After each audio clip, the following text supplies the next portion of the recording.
De Corape, qué gusto seguirnos encontrando por esta plataforma. Hoy en la entrevista del día nos acompaña Fernando Ibarra Serrano, él es presidente del Parlamento Laboral Ecuatoriano y de la CEDOC-CLAD. Así que de inmediato le damos la bienvenida al doctor Ibarra, gracias por acompañarnos. Buen día, ¿cómo se encuentra?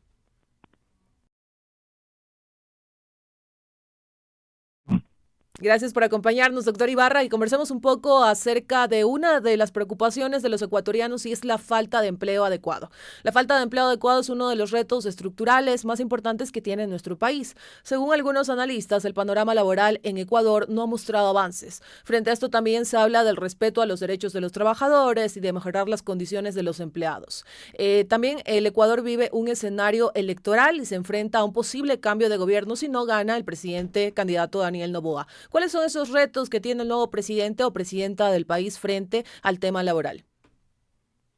Mire, el problema del empleo en el Ecuador es un problema estructural, porque es un problema del modelo de producción que tenemos, es la falta de políticas adecuadas por parte del Estado para incentivar la generación de empleo, porque efectivamente no puede ser el Estado el que asuma la responsabilidad total de generar directamente el empleo.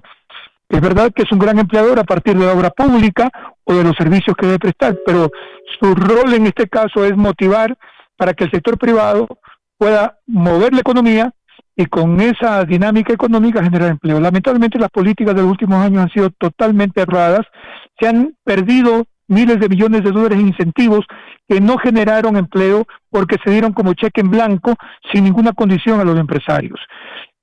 Este gobierno ofreció también entrar en una nueva dinámica económica y no ha podido, porque no ha podido ni por la obra pública ni por políticas de incentivo del sector empresarial. Tan cierto es que ni siquiera ha podido ser consecuente con el país y pagar las propias deudas tributarias que su emporio de negocios tiene con el Estado. En esas circunstancias para los trabajadores la situación es complicada. Vimos en el debate algunas ofertas en materia de empleo. Unos inclusive hablan de incrementos de salario, que me parece correcto. Sin embargo, la trayectoria de algunos de estos candidatos no generan mayor confianza sobre la real posibilidad que tengan para entender hacia dónde debe ir el país en función de generar empleo. Es ahí donde lo que tenemos que ser lo suficientemente razonables los ecuatorianos para analizar a fondo esa papeleta de 16 candidatos y escoger quienes nos puedan ofrecer esa oportunidad real, porque la economía tiene que funcionar de otra manera. Actualmente lo único que se viene haciendo es cada uno por su lado, el Estado hace lo que entre comillas cree que puede, por ahí lanza incentivos y los empresarios viven a su manera un modelo que solamente les permite acumular, pero no por venta, por volumen de ventas, que es lo que se necesita para generar empleo. Y otro elemento fundamental, que es el tema de las remuneraciones, porque en un país de precios altos, con esas remuneraciones la población no tiene capacidad de compra, más aún si se subió el IVA en 3 puntos. En esas circunstancias, una población con escasa capacidad de compra no puede demandar más productos y al no poder demandar más productos, tampoco por ende la economía se dinamiza y no genera las plazas que se necesitan. Por eso es que inclusive hemos visto cómo en los últimos tiempos surgió una nueva ola, casi tsunami migratorio, que en este momento está siendo amenazada por las políticas antimigratorias del presidente Donald Trump, que desde el primer día ya lanzó toda su política xenofóbica contra los migrantes, ¿no? Doctor Ibarra, y usted ha mencionado en este caso también que influye mucho el motivar al sector privado para que se mueva la economía y también se generen fuentes de empleo. ¿Cuál podría ser una excelente, una positiva motivación precisamente al sector privado para dinamizar la economía y generar fuentes de empleo? Mire, primero, se necesita, si vamos a promover un incremento salarial, los empresarios a su vez tengan una compensación para hacer ese esfuerzo. Ojo, yo le escuchaba al candidato Henry Cruz hablar sobre eso, dice, a ver, voy a presionar para que los empresarios suban las remuneraciones de sus trabajadores y a cambio les voy a dar como compensación bajarle los impuestos. Eso me parece lógico, de tal manera que los empresarios no puedan quejarse de que la carga de las nuevas remuneraciones va a generar más inflación y hay que subir precios. No, sino que el Estado en ese instante lo que hace es dejar de cobrar directamente los impuestos y pasar primero una parte de ese dinero que pase por el bolsillo de los trabajadores para que los trabajadores que reciben ese dinero sean quienes, a través del consumo, ayuden a reactivar la economía, comprando más, presionando más por productos, y entonces los empresarios a su vez se vean en la obligación de producir más y de contratar más personas. Eso es dinamizar la economía. Otro elemento que me pareció importante es aquella la posibilidad de crear un fondo de $700 millones para empleo joven, que no es, como se dice, vamos a regalarle plata para que vayan a hacer cualquier cosa, sino en otra dimensión, en cómo se puede financiar una parte de la nómina o la nómina completa para microemprendimientos, pequeños emprendimientos, de tal manera que los nuevos emprendimientos, los pequeños emprendimientos que quieran ampliarse, tengan esa ayuda, pero con dinero directo a la nómina, no al empleador, porque este después utiliza la plata en otras cosas y ese negocio no crece. Entonces ahí vi algunas cosas interesantes que me parecen que pueden ayudar a dinamizar la economía. Hay que incentivar al sector empresarial, sí señor. Nosotros estamos de acuerdo como sindicalistas que se necesitan políticas de incentivos. Ojo, pero esas políticas de incentivos tienen que venir de la mano de una responsabilidad empresarial social. ¿En función de qué? De mejorar remuneraciones, de crear empleos, de tal manera que todo esto sirva inclusive de rebote también para otro elemento fundamental, que se llama la seguridad social, porque en la medida en que podamos lograr mayor nivel de consumo a través de mejores salarios y dinamizar la economía y generar más empleos, también el IES tendrá más recursos y esto le contribuirá para su sostenibilidad en el tiempo. Precisamente lo que usted acaba de mencionar, yo le iba a consultar porque cuando se habla de la situación del Instituto Ecuatoriano de Seguridad Social se señala también esta necesidad de garantizar su sostenibilidad, y aquí se habla de las fuentes de empleo que son importantes y que hay que abordarlo de manera urgente. ¿Usted considera tal vez que los anteriores gobiernos no han relacionado esto, el Instituto Ecuatoriano de Seguridad Social, con el tema de la sostenibilidad y el empleo, y por eso también vemos ahí esas dificultades y esa crisis que está atravesando el IES? Sí, mire, lamentablemente cuando se habla de la crisis del IES y se dan soluciones, lo primero que hacen los encargados del IES, que ponen gente que no tiene la más mínima idea de lo que se trata, es hablar de que hay que bajar pensiones, hay que subir aportaciones, hay que subir edad para jubilarse, cuando la realidad es otra. Solo si logramos resolver el problema del empleo, el sistema de seguridad social mantendrá su sostenibilidad en el tiempo. La medida en que podamos resolver ese problema estructural, el rebote vamos a ir resolviendo el problema de la seguridad social. Porque no importa que si ahora se habla de $27.000 millones que el Estado está reconociendo deuda, para mí es mucho más. Pero aunque el Estado le fuera pagando a 10 años, a 15 años, a 20 años, con eso no vamos a resolver el problema del seguro social. Necesitamos resolver primero el problema del empleo y un problema digno de calidad. De tal manera que en la medida que logremos eso, vamos a poder resolver lo otro que es trascendental porque es el ahorro nacional. Por eso es que en estas elecciones no podemos conformarnos con ver papeletas de a dos. Tenemos que buscar en esa papeleta, y hay candidatos con mucha experiencia, con empresarial y política, porque no basta solamente decir yo fui gerente de un banco.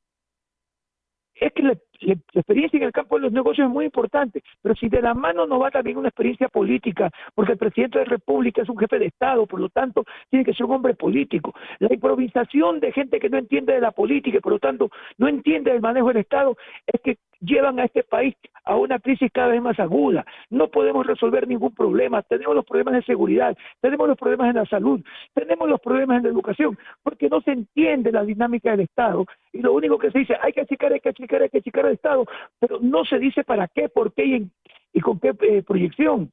Entonces, en esa línea, en la medida que entendamos estas cosas, hay gente que dice hay que desaparecer las empresas públicas, y entonces ¿qué vamos a hacer? Entregar los servicios públicos en manos privadas para que las tarifas se disparen.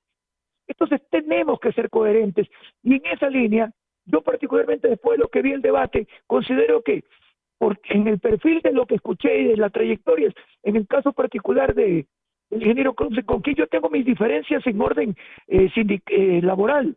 Sin embargo, me pareció que en este momento crítico para el país es el mejor perfil que tenemos los ecuatorianos.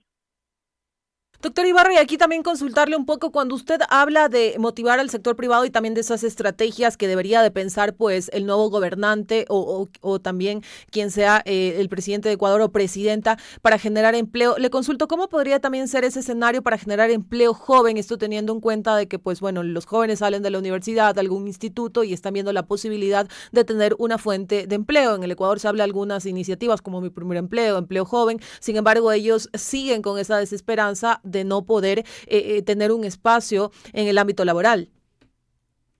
Sí, mire, tenemos que rediseñar primero el modelo productivo y en ese marco tenemos también que rediseñar nuestro pensum académico, nuestras ofertas y revalorizar otro tipo de actividades, porque aquí lo único que hemos hecho es pensar que llenarnos de cartones de maestrías que ahora se compran a millares surgir, porque usted va a pagar $3,000 por una maestría, se matricula, asiste a clase y luego después paga a quien le hace la tesis y ya tiene una maestría.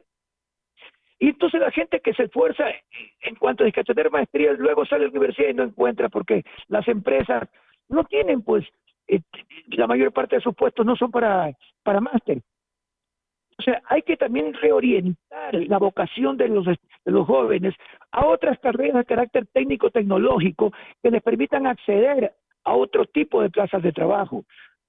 Por eso es importante el que quien esté al frente del Estado entienda la dinámica del mundo productivo, de tal manera que incluso entienda la dinámica de la relación con las organizaciones de trabajadores, porque si no llegan a Carondelet, no entienden cuál es la relación entre empresarios y trabajadores, le imponen leyes en contra de los empresarios, nos imponen leyes en contra de nosotros, nos enfrentamos empresarios y trabajadores, el gobierno se desentiende de este conflicto y al final de cuentas el país sigue atrasado.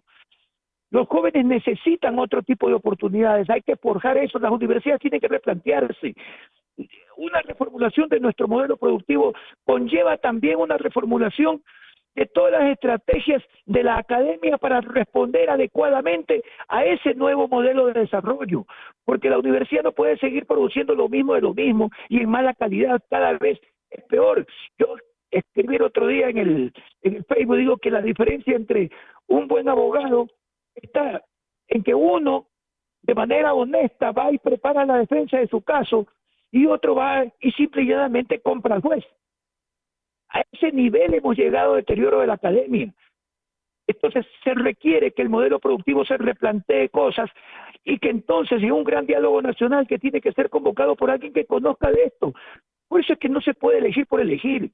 El país, si no reformula a través de un gran acuerdo nacional su modelo productivo, de tal forma que puestos de acuerdo con sacrificios de las partes, porque a los trabajadores también nos va a tocar hacer sacrificios, Doctor Ibarra, pero entendiendo que después de esos sacrificios también van a venir, se van a compartir las ventajas de ese nuevo modelo, de estas nuevas alternativas. doctor Ibarra, En y un ya también porque modelo estamos de entrando... desarrollo así, claro que podemos salir. Doctor Ibarra, ya también porque estamos entrando a los minutos finales de esta entrevista, otro tema más que yo quería tocar con usted es la libertad sindical, que es un derecho esencial que está reconocido como por ejemplo por el convenio de la Organización Internacional de Trabajo, OIT. En nuestro país se habla mucho de la persecución a líderes sindicales. ¿Cómo también ve usted este tema? Ya de manera breve, por favor. Sí, mire, esta es una cuestión que no ha cambiado con ningún gobierno. Y lo más grave de todo es que la Corte Constitucional ha acotado de tal manera nuestros derechos a demandar en sede constitucional los temas relacionados al mundo del trabajo, que prácticamente los derechos del trabajo, entre esos la libertad sindical, que es fundamental, no solamente para la vida de los sindicatos, sino de cualquier sistema democrático en el mundo, está gravemente afectada.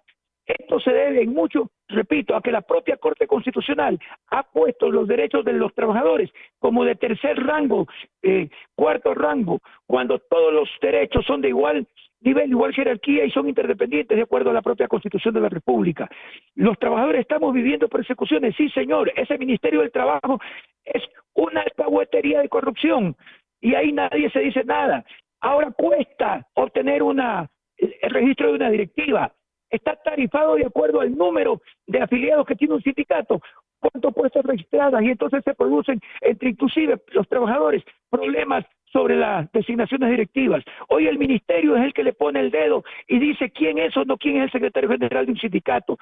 Esa situación tiene que cambiar.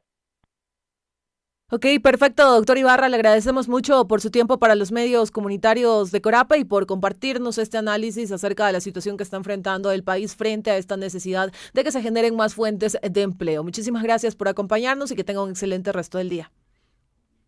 Muchas gracias a ustedes, siempre un honor. Gracias, que pase bien amigos y amigas, sigan en sintonía de la red informativa que hacemos Corape a nivel nacional.